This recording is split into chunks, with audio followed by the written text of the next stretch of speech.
Hello friends, in this video tutorial we will discuss the ideal properties of an operational amplifier.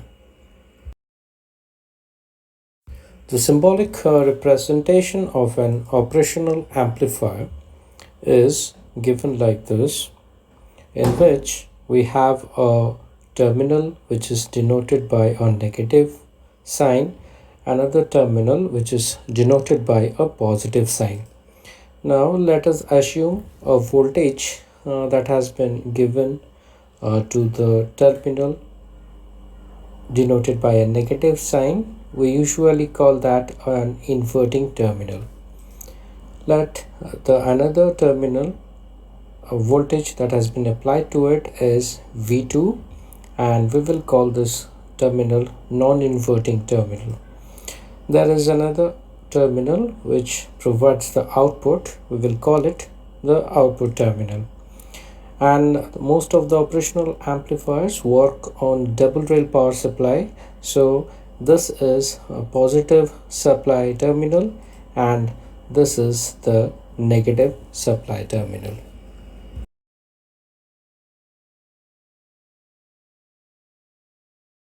Let's see the equivalent circuit of an operational amplifier. AOL is the open loop internal gain along with an output impedance which is denoted by R0, output voltage denoted by V0, and internal input impedance denoted by Rin, and the two voltages V1 and V2 and the differential voltage which is denoted by Vin as V2 minus V1. Well, in open loop configuration, the output voltage of an operational amplifier is related to the internal gain AOL multiplied with the differential input voltage, that is V2 minus V1. So whenever the operational amplifier is made to work under open loop configuration, this is the expression which will define the output voltage. Now let us see the different ideal properties of an operational amplifier. The open loop internal gain is infinite, that is AOL is infinite.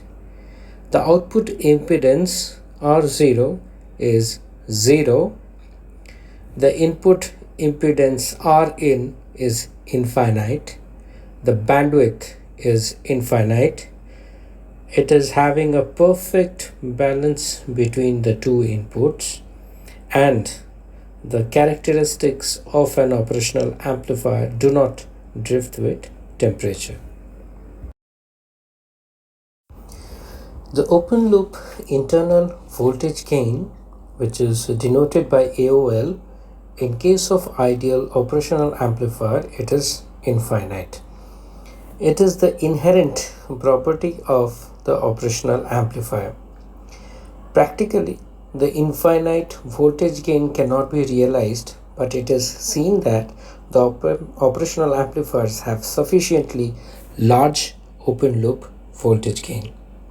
And the open loop voltage gain can be found out by the ratio of the output voltage to the input differential voltage, which is V0 by V2 minus V1, where V2 is the voltage applied to the non-inverting terminal and V1 is the voltage applied to the inverting terminal, and we get the output voltage as AOL into V2 minus V1.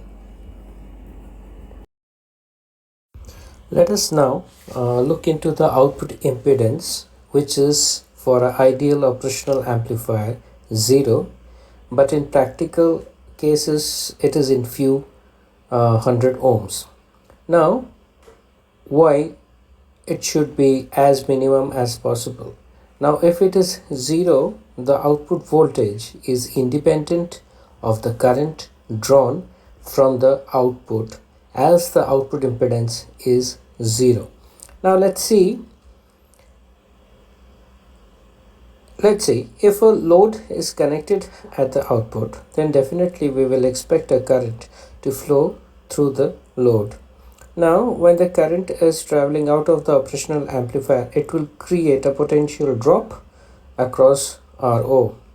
Now let that drop be IO RO, where IO is the current flowing through it. Now the same current will flow through the load resistance, and hence the output voltage will be VO equal to IORL. Now what about the potential at VO2? Now VO2 can be written as V output plus IO into RO. Now if you substitute the value of VO here, we will get IO into RL plus RO. That means if RO is 0, then there will not be any voltage drop here, and we will get the entire voltage across the load. But if there is a significant amount of output impedance, then this will play a very important role, and the output voltage will be less than the drop across this. So therefore ideally the output can drive infinite number of output loads without degrading the output voltage. Now we have to note that in practical situation, output impedance is in order of few hundred ohms. Therefore voltage drop inside the op-amp is expected when excess current is drawn by the load at the output. Input impedance for an ideal operational amplifier is infinite. So what does it mean? It means whenever a source is connected to the input of the operational amplifier, for its operation, the operational amplifier will not consume any current. As the input impedance is infinite, the ideal op-amp will not draw any current into it, thus reducing the probability of source loading. Now what is source loading? Source loading is the term associated with a situation when the operational amplifier draws current from the source for its operation. Now let us talk about the bandwidth. For an ideal operational amplifier, the bandwidth is infinite. Now what is this? What is bandwidth and why it is infinite? Now let us assume an amplifier. It is having two port input and a 2-port output. Now one of the section is common, we usually call that reference, and the other one is the input and other one is the output. Now let V in be the input voltage and let V out be the output voltage. So the voltage gain is the ratio of the output voltage by the input voltage. Now the input signal may have a frequency f, and the output voltage, if there is no frequency change, then the output voltage will also have a frequency f.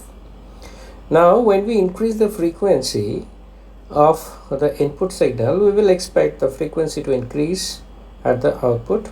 So if we plot the voltage gain versus frequency, the voltage gain remains the same even if we increase the frequency of the signal.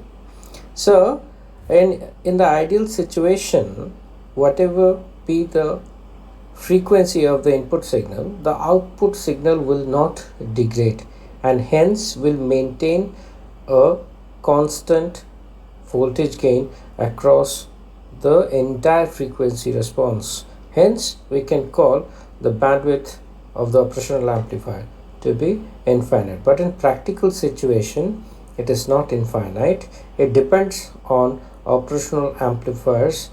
It depends on the operational amplifiers that have been manufactured. The last one, the perfect balance between the two inputs. Now, as we all know, the operational amplifier is a differential amplifier, and it amplifies the difference between the two input at the output, but it rejects if the two inputs are same. The operational amplifier is a differential amplifier, and it measures the difference between the two input and amplifies it at the output. If the two input signals are of the same type and mode, then the operational amplifier rejects it at the output. Therefore, the output will be 0 if V2 and V1 are in the same mode. The characteristics of the operational amplifier usually do not drift with temperature. Operational amplifiers are linear integrated circuits, are widely used, are very stable. The characteristics of the OPAMP will not change even if the temperature of the system is elevated. Practically, the commercial operational amplifiers work between the room temperature and approximately 200 degrees centigrade as specified by the manufacturer. So to summarize, we have in this lecture seen the symbolic representation of an operational amplifier with the equivalent circuit of the operational amplifier and the ideal characteristics of the operational amplifier with suitable examples. I hope you will like the video, and if you like the video, do not forget to subscribe the channel iNet Tech Talk. Thank you very much for watching the video.